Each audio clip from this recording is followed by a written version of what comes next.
Shabbat Shalom, everyone. Welcome to our Sabbath afternoon Torah study and prayer service. I hope you're all well and blessed to the Most High. My name's Ovadia. And I'm Lisa. And we're with Sabbath Keepers Fellowship. Blessed art thou, Yahweh our Elohim, who gives us the Torah. Amen. Okay, the title for today's study is Passover, a restored relationship.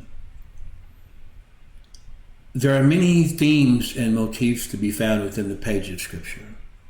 One found within, is that of the great harvest that is used as a theme for all of Scripture.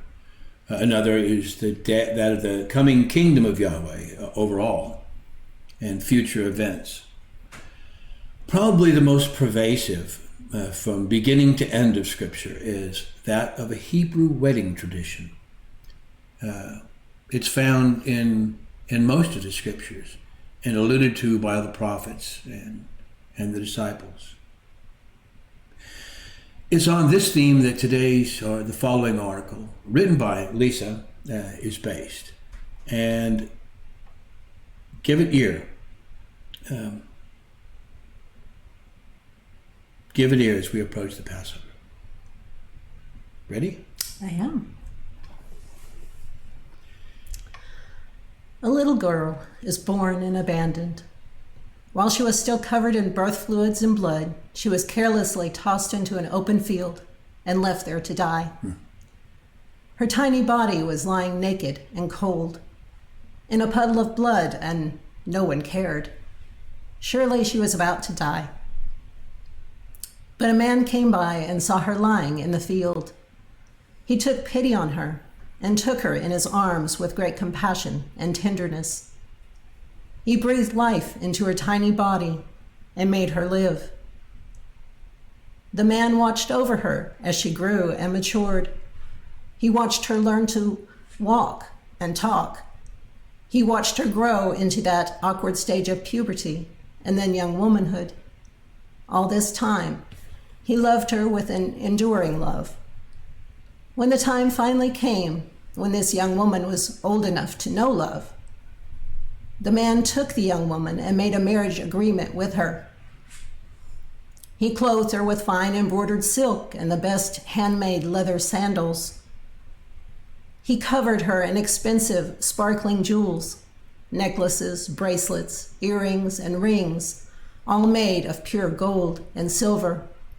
He placed a beautiful crown upon her head and gave her all the finest, richest food to eat. She was stunningly beautiful and perfect because of the incredible love and wealth that was bestowed upon her by her husband. But the young woman became vain because of her perfect beauty and began to have affairs. She prostituted herself with every man who would have her. She went looking for other men to commit adultery with daily and showed no shame.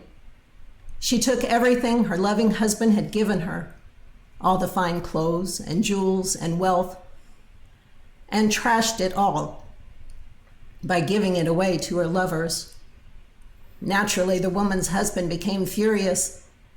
His jealousy over his adored wife's unfaithfulness led him to such intense fury that he stripped her naked of all her fine clothes and jewels. He exposed her nakedness and adultery for everyone to see. He pronounced the sentence of death upon her, which she deserved for the acts of adultery she had committed against him. But after his fury was spent, the woman's husband finally calmed down. He remembered the marriage agreement he had made with her and the great love with which he loved her, and his anger left him. The man reminded his wife of the marriage agreement he had made with her when she was a young girl, and though she did not deserve it, he renewed the marriage agreement with his wife and forgave her all of her offenses. Few of us are capable of a love so great and compassionate that we could forgive such offenses as this man did. Would you call him a fool? I'm sure there are many who would, If you are one who would, then you've just called Yahweh a fool. Does that surprise you? The story we just read is found in Ezekiel 16. It recounts Yahweh's intense, all-consuming, never-ending love for his bride. Another similar illustration of Yahweh's all-consuming love for his bride is found in the book of Hosea. Though Hosea's wife committed great adulteries and despised the love he gave her, she was greatly and tenderly loved. Even though she took many lovers and rejected her husband, Hosea showed great love and mercy towards her and forgave her all of her offenses. Like the adulterous wife in Ezekiel, Hosea's wife deserved death. You and I are no different. Just like the women in Ezekiel and Hosea, you and I have committed adulteries against our husband and are deserving of death. What a tragic story it would be if the almighty righteous Yahweh unleashed his fury and jealousy upon us, consuming us as we so rightly deserve.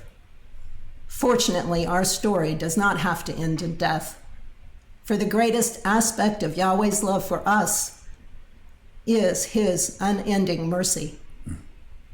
From the beginning, Yahweh made a way for the broken relationship between himself and his creation to be restored. For Yahweh so loved the world that he gave his only begotten Son. We're all familiar with the words of John 3:16, but do we really comprehend the meaning of those words? Our finite human mind cannot comprehend the enormity of Yahweh's love for us. We cannot imagine that Yahweh values us so much that he would exchange that which was most precious to him to ransom us from the clutches of death. Yet this is exactly what he did. In spite of the fact that we have hated him, rejected him, and committed adultery against our husband, he willingly gave up his own Son for you and for me. What an incredible, unimaginable love that is. As carnal human beings, it's our nature to reject those who reject us, to turn away from or seek revenge against those who hurt us. But Yahweh is not like us. Most of us simply cannot understand that the whole purpose of Yahweh's love is not to destroy us, but to bring us back into reconciliation, restoration, and forgiveness. That is the ultimate meaning and purpose of Passover. By the shedding of blood, we were reconciled back to Yahweh through the death of Yehoshua, Romans 5:10. It pleased him to reconcile us to himself by Yehoshua, having made peace with us through his blood, Colossians 1:20. Yahweh has reconciled us to himself through Yehoshua, not imparting our sins to us, 2 Corinthians 5:18. Though we have rebelled against him, mercy and forgiveness belong to Yahweh, Daniel 9:9. Each year, from the first Passover in Exodus 12 until the Passover Yehoshua shared with his Talmudim, Yahweh reinforced the lesson of his eternal mercy and forgiveness. Each time a lamb was slain and its blood applied to the doorposts, the Israelites' hope of a restored relationship was renewed. In Yehoshua, the final atonement for our sins has been made. When we accept the blood of Yehoshua as our sacrifice, and it is applied to our heart's doorposts, we are married to Yahweh. Each year, when we renew our marriage vows at Passover, our relationship with our husband is restored. Many of us know the pain of a broken relationship, of being separated from the one we love. Oh, what great joy fills our hearts when we are restored to peaceful reconciliation, how much greater should our joy be at Passover when our relationship with our true husband is restored? Your husband loves you with a fierce, unconditional, everlasting love. He has written you exquisite love letters because he wants you to know that he jealously desires you for himself and himself alone. In his letters, he has revealed all the things he desperately wants to give you, if you will accept the sacrifice he has made for you and be reconciled to him. A restored relationship with Yahweh does not come from observing a holy day in a prescribed manner. It comes from genuine repentance for our sins, acceptance of the sacrifice that was made for us, and loving obedience to our husband. Just as Passover leads us into a restored relationship with our husband, the days of unleavened bread, Hag Hamatzot, leads us into oneness with him. Yehoshua said that he and his Father are one. Each day, as we physically take in a tiny bit of matzah, we are reminded that Yehoshua is both our Passover sacrifice and our example. We are reminded that we are to be pure and holy as he is holy, and that we are to become one with our husband.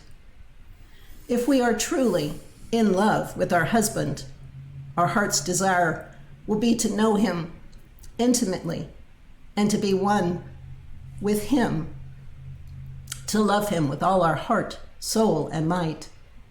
We become one with Yahweh by spending time with him and walking in his commandments as he instructed us to in his Torah, his love letters to us, his bride. In becoming one with our husband, we will also love our brothers and sisters around us.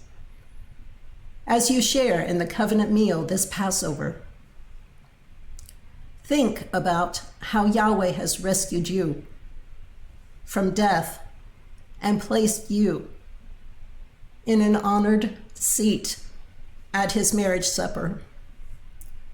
Reflect on your relationship with him as his bride and on his enduring, everlasting love for you. Rejoice in being reconciled to him. He is the most important thing you possess, and all else pales before him. Thank you. The Passover, unlike the other three festive seasons, is different than those others due to the fact that it's entirely exclusive to the people of Israel.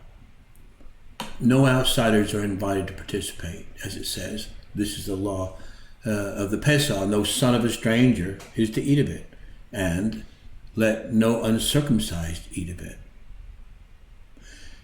This is an event for only his people who are truly committed fully to him as a wife to her husband. No outsiders allowed. Yahweh fought for you to abstain you from the darkness of the world and its temporary leaders.